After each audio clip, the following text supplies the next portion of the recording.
তা দিয়ে যে এত সুন্দর ছানার জিলেপি তৈরি করে নেওয়া যায়, একবার বাড়িতে না তৈরি করলে বিশ্বাসই করতে পারবেন না। অবশ্যই একবার বাড়িতে তৈরি করে দেখবেন, খুব সুন্দর তৈরি হবে।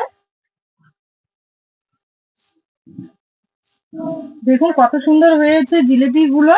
আটা দিয়ে যে এত সুন্দর জিলেপি তৈরি করে নেওয়া যায়, না দেখলে বিশ্বাসই করতে পারবেন না। দেখুন কত সুন্দর হয়েছে জিলেপি গুলো। প্রত্যেকটা জিলেপিতে কিন্তু কত সুন্দর রস ঢুকেছে আর কত সুন্দর হয়েছে। দেখুন আমি একটা ভেঙে দেখাচ্ছি। এই যে দেখুন, দেখুন কত সুন্দর হয়েছে। অবশ্যই এভাবে একবার তৈরি করে খাবেন, দেখবেন খুবই ভালো লাগবে। নমস্কার বন্ধুরা, কাজলি ভিলেজ ফুডে সবাইকে অনেক অনেক স্বাগত জানিয়ে অন্যদিনের মতো আবারও চলে এসেছি নতুন একটা রেসিপি নিয়ে।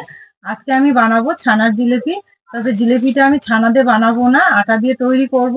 কিন্তু ছানার থেকেও কোনো অংশে কম হবে না, ছানার থেকেও কিন্তু অনেক ভালো লাগবে খেতে। রসালো নরম তুলতুলে। প্লিজ আপনারা ভিডিওটা শুরু থেকে শেষ পর্যন্ত দেখতে থাকুন। আশা করছি আজকে রেসিপিটা দেখতে আপনাদের খুবই ভালো লাগবে। আজকে আমি জিলেপিটা তৈরি করব গমের আটা দিয়ে। জিলেপি তৈরির জন্য আমি এখানে একটা ছোট বাটির 1 বাটি গমের আটা নিয়েছি। এবারে এই আটাটা একটা বড় বাটিতে ঢেলে নেব। আর নেব এই বাটিরই 1.25 বাটি গুঁড়ো দুধ। আর দেব ছোট চামচের 1/2 চামচ দেব বেকিং সোডা। বেকিং সোডাটা কম করে দিতে হবে। এবারে এই 3টি উপকরণ খুব ভালো করে মিশিয়ে নেব।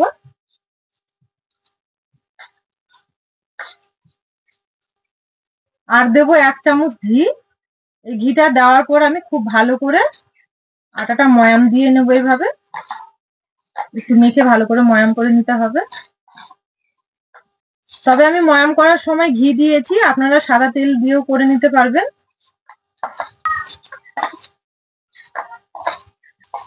আটাটা আমি খুব ভালো করে ময়াম করে নিয়েছি।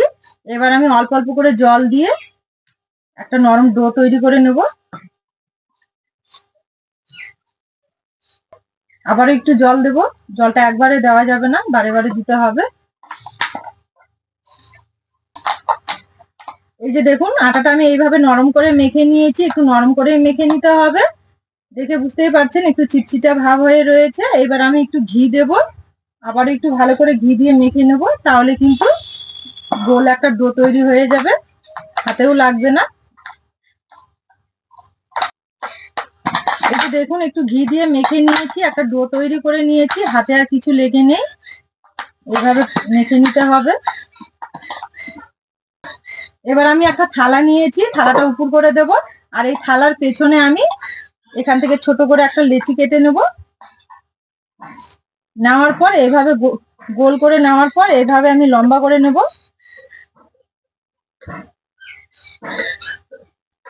এই যে দেখুন এইভাবে আমি লম্বা করে নিয়েছি। এইভাবে লম্বা করে নিতে হবে। এইবার আমি এক মুঠো ধরে এইভাবে গোল গোল করে নেব। এইভাবে এইভাবে করে নিতে হবে। আর উল্টে দিয়ে পেছনটা এখানে এইভাবে আটে দেবো, তাহলে ভেজে নেওয়ার সময় ফুলবে না। যে দেখুন এইভাবে করে নিয়েছি, এইভাবে আমি সবগুলো করে নেব। আবারও আমি এইভাবে লম্বা করে নিচ্ছি, এইভাবেই লম্বা করে নিতে হবে।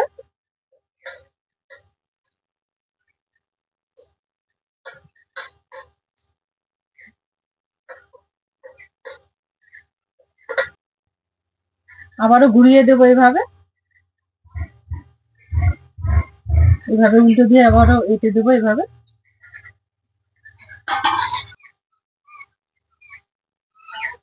এইভাবে ঘুরিয়ে নিয়েছি।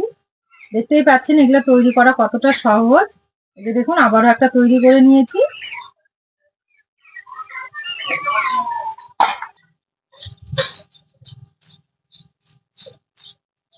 সবগুলোই আমার রেডি করে নেওয়া হয়ে গেছে। 1 বাটির ময়দা দিয়ে সবগুলোই আমার রেডি করে নেওয়া হয়ে গেছে। আর 1 বাটি আটা দিয়ে এখানে আমার 15 পিস জিলেপি হয়েছে তৈরি। এবার আমি এগুলো সাদা তেলে ভেজে নেব।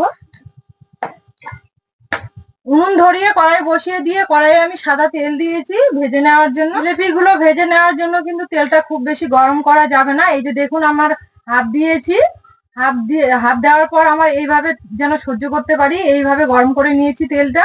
এবার এই মুহূর্তে দিতে হবে জিলেপি গুলো।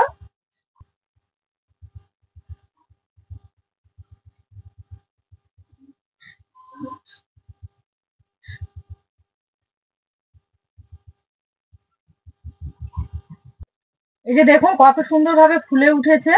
এবার এইভাবে আমি উল্টে দেব।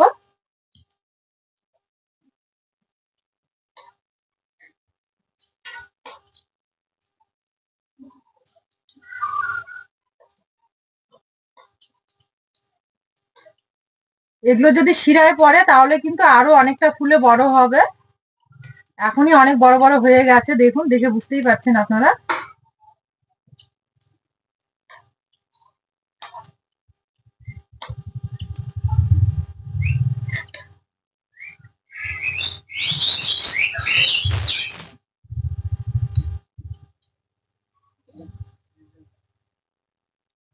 এগুলো কিন্তু এরকম কম আঁচেই ভাজতে হবে।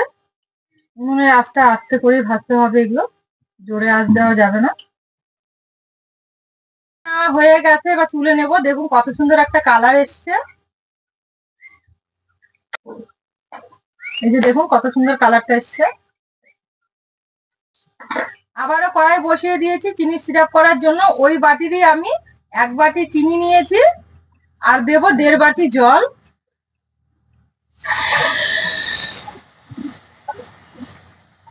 অনবরত নেড়ে চিনিটা আমি গলিয়ে নেব।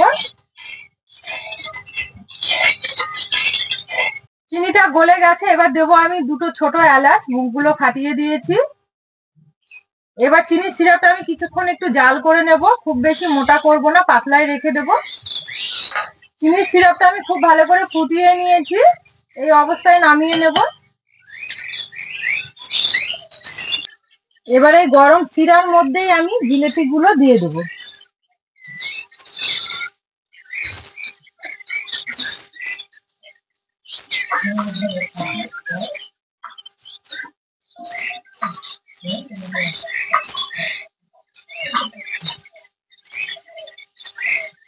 দেওয়ার পর এভাবে শিরার মধ্যে ডুবিয়ে রাখবো।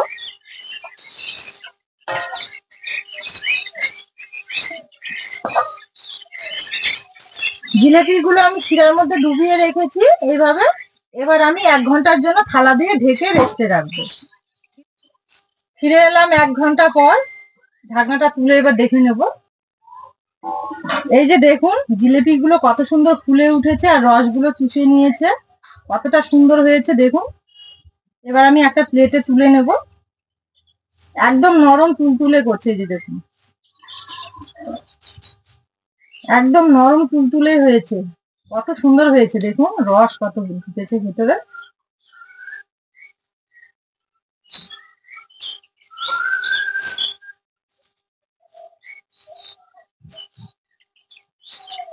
তাহলে বন্ধুরা দেখলেন আমি কিভাবে আজকে ছানার জিলেপিটা করলাম। এইভাবে অবশ্যই একবার তৈরি করে খেয়ে দেখবেন, আশা করি খুবই ভালো লাগবে। আমার এই রেসিপি গুলো ভালো লাগলে অবশ্যই কাজলি ভিলেজ ফুড চ্যানেলটিকে সাবস্ক্রাইব, লাইক ও শেয়ার করে পাশে থাকবেন। আর পাশে থাকা বেল আইকনটি একবার ক্লিক করবেন সবার আগে নোটিফিকেশন পাওয়ার জন্য। আর যারা ফেসবুক থেকে দেখছেন অবশ্যই পেজটাকে ফলো করবেন। আজকের রেসিপিটা আমি এখানে শেষ করছি। সবাই ভালো থাকবেন, সুস্থ থাকবেন, সাবধানে থাকবেন। আবার দেখা হবে নতুন রেসিপি নিয়ে।